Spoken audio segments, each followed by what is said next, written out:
તુલસીદાસ મહારાજે રામાયણમાં એક સાખી લખી કે સુનહું ભરત ભાવી પ્રબળ જીવન મરણ જસ અપજસ નફો નુકસાન વિધિના વિધાન. જીવન મરણ જસ અપજસ નફો અને નુકસાન આ 6 વસ્તુ બાપુ હજી આજની તારીખમાં કોઈને ખબર નથી.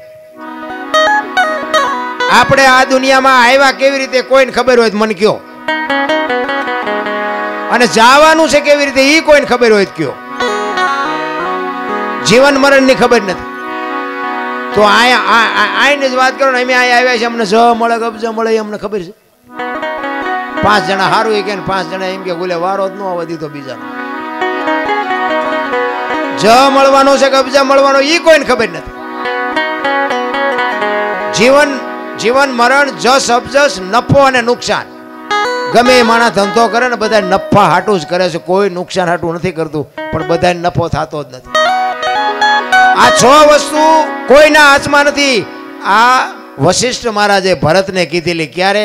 રામચંદ્ર પરમાત્મા વનમાં ગયા ને ભરત મોસાળમાંથી આવ્યો ને એટલે ભરત રોવે છે.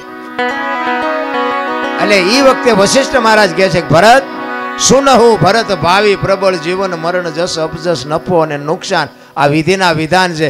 હું વશિષ્ઠ જેવો મહારાજ હાજે મેં નક્કી કર્યું હતું કે સવારે રામને ગાદી ઉપર બેહાડવાના, અને 12 કલાકની એક રાત જઈને તો આખું ચકડું ભરી ગયું. હું કાંઈ ન કરી આ વિધિના વિધાન છે. અને આવડી આજ સાખી તુલસીદાસે રામાયણમાં લખી અને એમાં એનું વર્ણન કર્યું કે આમાં જીવન કોને મળ્યું, મરણ કોને મળ્યું, જ કોને મળ્યું, અબજ કોને મળ્યો, નફો કોને થયો, નુકસાન કોને થયું. રામાયણમાં ઈ કે નુકસાન કોને થયું અને નફો કોને થયો. તો નુકસાન બાપુ રામની માં કૌશલ્યાને થયું. જુવાન જો દીકરો ને વહુ બે વનમાં જતા હોય તો માં માથે તેથી કેવી વીતી છે. નુકસાન થયું કૌશલ્યાને, નફો થયો સબરીને. બાપુ રામ ને અહીંયા જવું પડ્યું. કાંઈ લેવા દેવા નહીં. ભીલડીની દીકરી બાપુ, કોઈ વેદનું શાસ્ત્રનું માણાનું ગામનું કોઈ જ્ઞાન નહીં. રામને અહીંયા જવું પડ્યું. સબરીને બાપુ નફો થયો ને હગી જનેતાને નુકસાન થયું. તો કે જીવન કોને મળ્યું અને મૃત્યુ કોને મળ્યું? મૃત્યુ મળ્યું રાજા દશરથ ને. રામ જેવો દીકરો હોવા છતાંય બાપુ મૃત્યુને રોકી ન શક્યો. મૃત્યુ મળ્યું દશરથ ને, જીવન મળ્યું અહલ્યાને. હરાપમાંથી મુક્ત થઈ ગઈ. તો કે આમાં જ કોને મળ્યો ને અબજ કોને મળ્યો? અબજ મળ્યો કઈ ને, અને જ ખાટી ગયા વાંદરા. તેથી રામને કોઈ નો કામમાં આવ્યા, વાંદરા જ કામમાં આવ્યા. આખી અયોધ્યાને ખબર હતી. ક્યારે? લક્ષ્મણ મૂર્છિત થઈ ગયો ને હનુમાનજી મહારાજ જયારે સંજીવની લેવા ગયા અને લઈને આવતા હતા ને ભરત જોઈ ગયો. એ કે રાક્ષસ કોક પર્વત લઈને જાય છે, મારા ભાઈની વનમાં છે, અહીંયા નાખશે ને તો કંઈક નુકસાન કરશે, એટલે આને પાડું હેઠો. એ બાણ મારીને હનુમાનને હેઠા પાડ્યા ને એ વખતે હનુમાનજી આખી ડિટેલ આપી કે આવી પરિસ્થિતિ છે, લક્ષ્મણ રે એવું નથી, અને હું એની સંજીવની લેવા માટે જયો હતો અને એટલા માટે આ તમે મને પાડ્યો. હવે દીવ ગયા પહેલા ન પગું, લક્ષ્મણની જોખમ થઈ જાય. આખી અયોધ્યાની વસ્તીને જાણ થઈ કે લક્ષ્મણની આ પરિસ્થિતિ છે, પણ જ્યાં નહીં કોઈ. ભરતે કીધું કે બાણ ઉપર બેસી જાઓ, હાલો હું તમને મોકલી દઉં. હનુમાનજીને કંઈક પાવર હતો તો આ ભરતજીએ ઉતાર્યો. કારણ કે બાપુ વસ્તુ છે ને કંઈક છે. રામાયણ છે તમને મને આ એક રસ્તો બતાવવા માટેનો ગ્રંથ છે.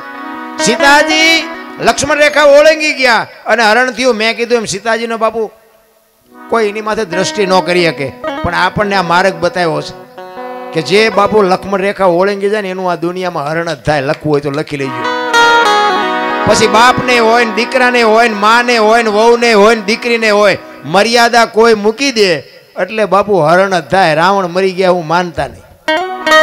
ગામો ગાયમ છે રાવણ, પણ જે મર્યાદા મૂકી દે એટલે આ દુનિયામાં હરણ જ થાય. બાકી વાતમાં કાંઈ છે. એક સબરીનો પ્રસંગ કહી પછી મારી વાણીને વિરામ. સબરી બાપુ હમણાં મેં ગુરુની શિષ્યની વાત કરી,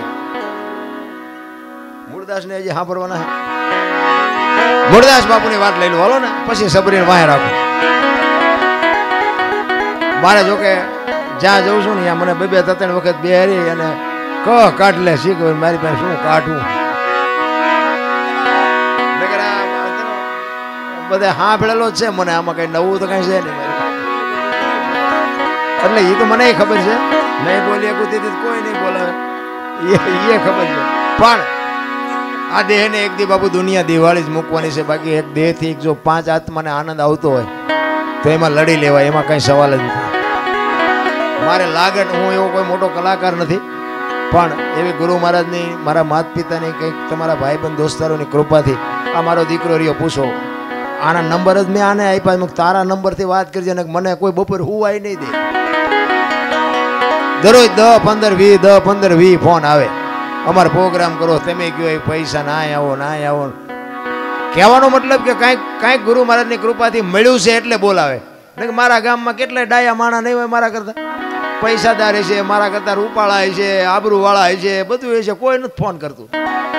એટલે એ ગુરુ મહારાજની કૃપા છે અને બધા સાંભળે છે એટલા માટે.